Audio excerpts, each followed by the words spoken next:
In our backtesting and optimization scenario, you've developed a system that has 14 components acting together to generate signals and manage trades. 10 of those components are fixed within the EA, and 4 are discretionary. These 4 are indic bars, high bars, profit target, and the initial stop factor. The parameters for indic bars and high bars control the number of bars calculated into your slower and faster moving averages, respectively. The profit target parameter is a number that represents a multiple of the range between the highest high and the lowest low of the past 30 bars. Thus, if the range is 200 pips and the profit target parameter is 1.5, then the actual profit target would be 1.5 multiplied by 200 or 300 pips. The init stop factor is a number that represents the percentage of the profit target that will be used as the initial stop loss. So if the initial stop factor has a value of 0.15, the actual stop loss would be 0.15 multiplied by 300 or 45 pips. For record keeping and comparison, you create the following summary table of the statistics from your initial backtest. You also note the values of the 4 parameter combination in the order which they appear in the properties box.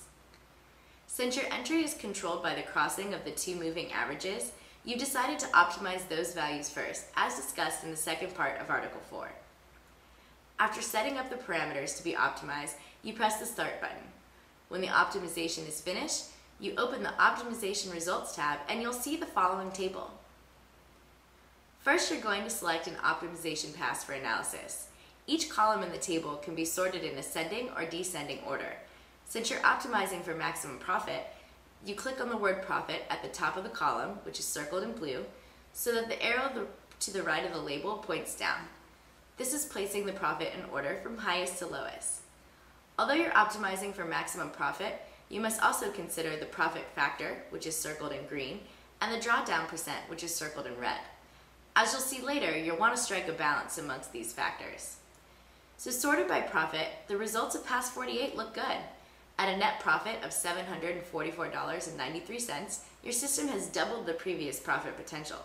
Moreover, the profit factor has jumped from 1.47 in the initial test to 5.89 in this optimization, while the drawdown percentage fell from 6.49% to 2.13%.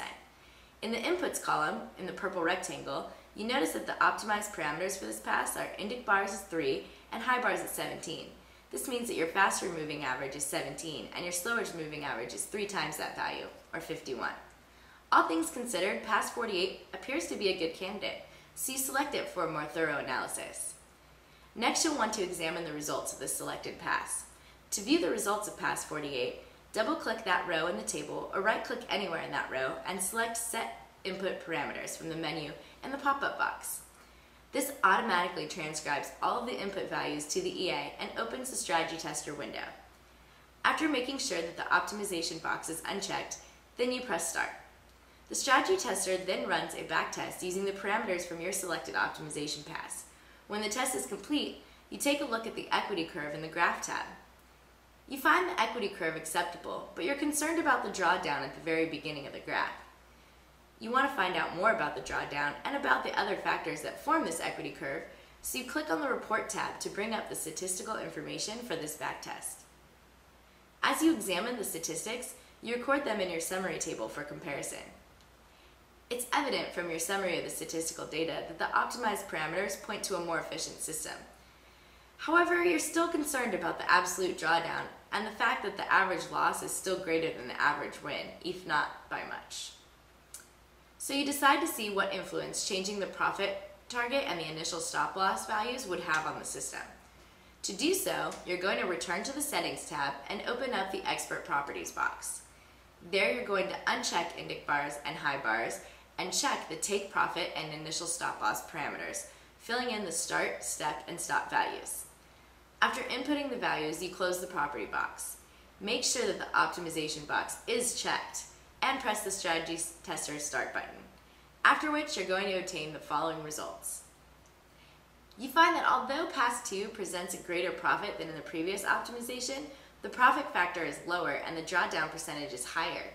You also note that the only parameter that changed was the initial stop factor, which went from 0.2 to 0.1. Also, the next highest profit was generated from the previous test optimized parameters. In keeping with your testing discipline, you double-click on Pass 2, run the backtest, and record the results.